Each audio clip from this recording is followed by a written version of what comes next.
Gilbertson at the Vesterheim Museum in Decorah, Iowa. How are you? Great, glad you're here. Great. So tell me a little bit about the Vesterheim.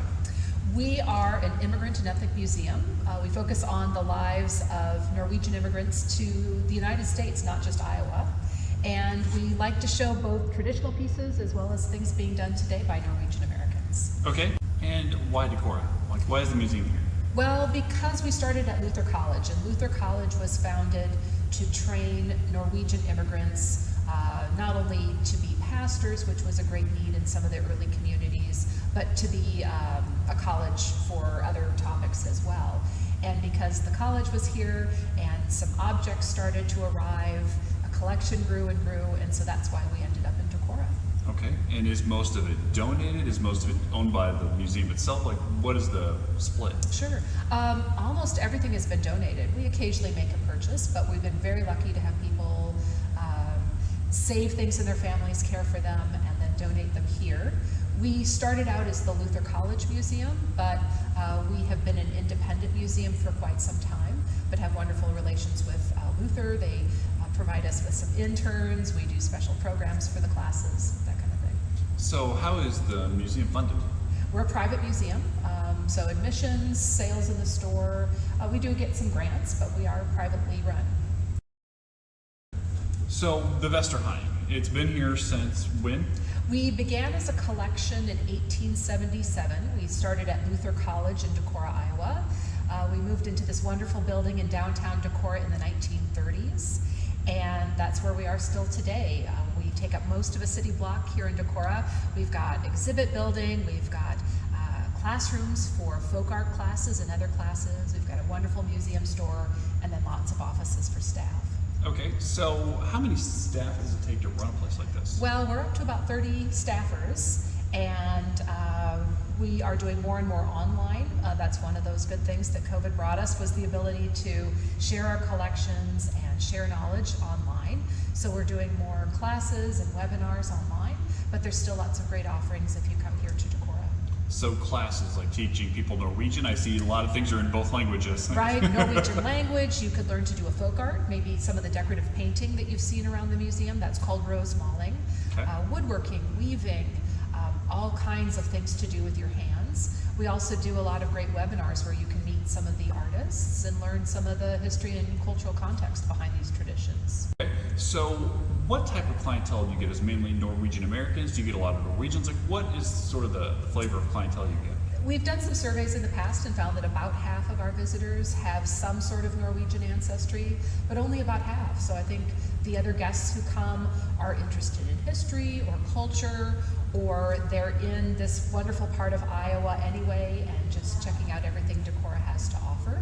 So you don't have to be Norwegian to come. I think it's a great thing to do, to come and visit, because it might help you think about your own family story. Where did your family come from? What did they bring or not bring? What traditions do you keep following, like food or language, or maybe decorations at holidays? What have you retained from your ethnic background? You walk through a room that was currently empty. Mm-hmm. What is it going to be programmed to do? Sure. Well, we're in the process of changing over exhibits for some of our galleries. So coming soon is an exhibit about Herbjørn Gaustad. He was a Norwegian immigrant, and here in the US, he did landscape paintings, portraits. He was best known for altar paintings in a lot of small churches in the Midwest, and so we'll feature some of his work. Also coming up this summer, we've got folk art made today. Mm-hmm. So some of that decorative painting and carving and knives that you've seen, people are still making those today, and we'll feature those pieces this summer. And we've also got dolls up right now, but a lot of our galleries are changing, so just check the museum website before your visit and see what might be special going on. Okay. And so, let's say we come back 5 years from now. Mm-hmm. Where do you see the Vesterheim complex being? Like, what do you see happening? Yeah, well, we're adding a new building to the campus. On your visit here, it's not quite done, but we hope that's done this summer, and we can invite folks in. We will have in that space a nice big multi-purpose space, so we can offer programs, activities for larger numbers of people. Right now, some of our gathering areas are a little bit smaller, and so we're hoping to do some programming for larger quantities of people. We've also been making a lot of improvements in Heritage Park, which is that beautiful outdoor setting behind the museum. There are paths and buildings that have been moved in, both from Iowa and also from Norway. And folks can walk around, enjoy the nature, enjoy the buildings. There's some information to learn about the houses and the families who lived in them. And so I think that's something else that we can expect in maybe 5 years is a much more grown up, beautiful, lush park to enjoy as people are also learning about history. Hey Oli, how you feeling? Hey Lena, not too good. Well, you should maybe go to the doctor. Okay. Let me check you over, Oli. I don't feel good, Doc. Oh. Alright, let me talk to your wife. Your husband has a very sensitive heart. I'm afraid he's not going to make it unless you treat him like a king. Which means you are at his beck and call 24 hours a day. Well, what did he say, Lena? Well, it looks like he probably won't make it. Okay, so are you Norwegian? I'm not, no. But it's a lot of fun. It's a great way to learn about a culture and a history, to enjoy these wonderful folk arts. That's one thing people, I think, remember most about visiting are the beautiful pieces of folk art. And so that's something you don't have to be Norwegian to enjoy. Right. Tell us a little bit about what we're seeing in the background. Oh, this is one of our great artifacts. This is the Trade Wind.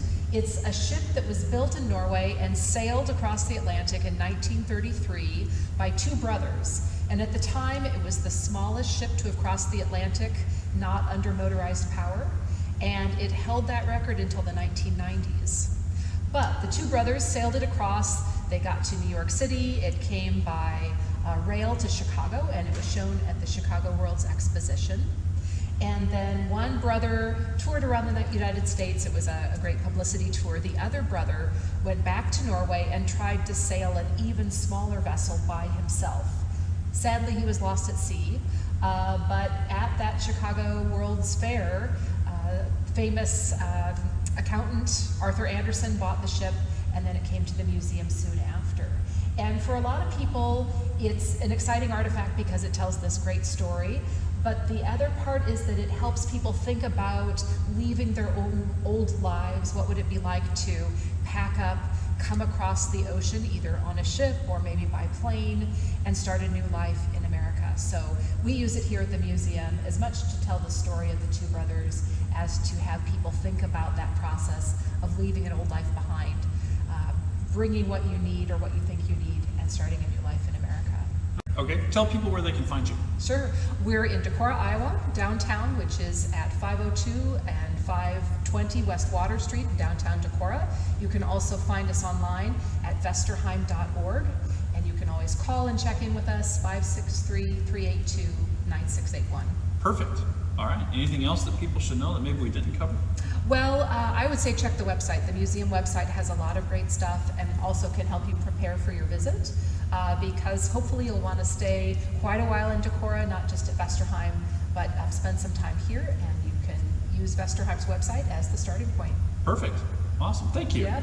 Wow, this looks like what you want that. Nice.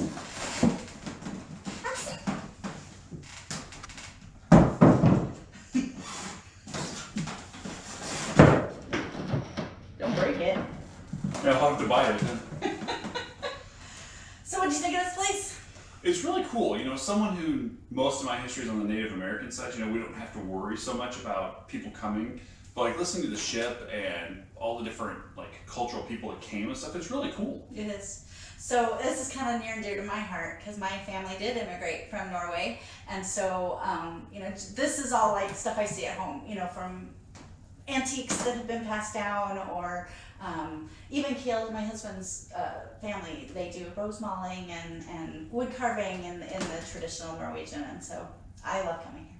Well, one of the things that I like about this museum that a lot of other museums don't do well is walk you through the history. So many like small town museums get stuff donated and they just sort of spew it everywhere, and there's no story, there's no significance to it. Right. But you can walk through and you see the first settlers, and you can see the people in the 30s, and you go upstairs and you got how they were living with one light, maybe a small like gas light or electric light if they had it, the World War II stuff. I mean, it's just fantastic. And so there was an empty room up there today, but when I was here in May, it was modern. It was Norwegians in modern day, accomplishments. They had inventors, someone who created clothing, and I think they're bringing it back something cool this summer. So we don't know what's going to be in there. You should check that out.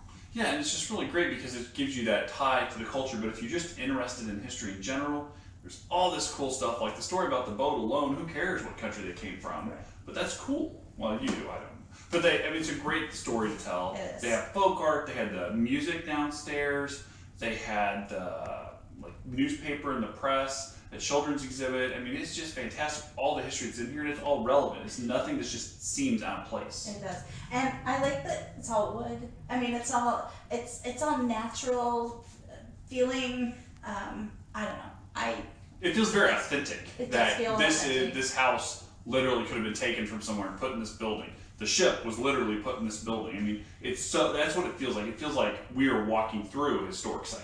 And when you go through, it's more colorful than you think. When I think Norway, I think red, blue, right? But there's all sorts of green and red and blue and light blue and yellow. And yellow. So it's not just what you think. Yeah. So if you're in Decorah, it's definitely worth spending some time. There's 4 floors of stuff, and that's just in this building. That doesn't do the outside houses or outbuildings. It doesn't do the store. You can learn classes, as you heard. I mean, there's so many things to do. You could literally make a week out of coming to just this block of downtown Decorah. And I would recommend doing it.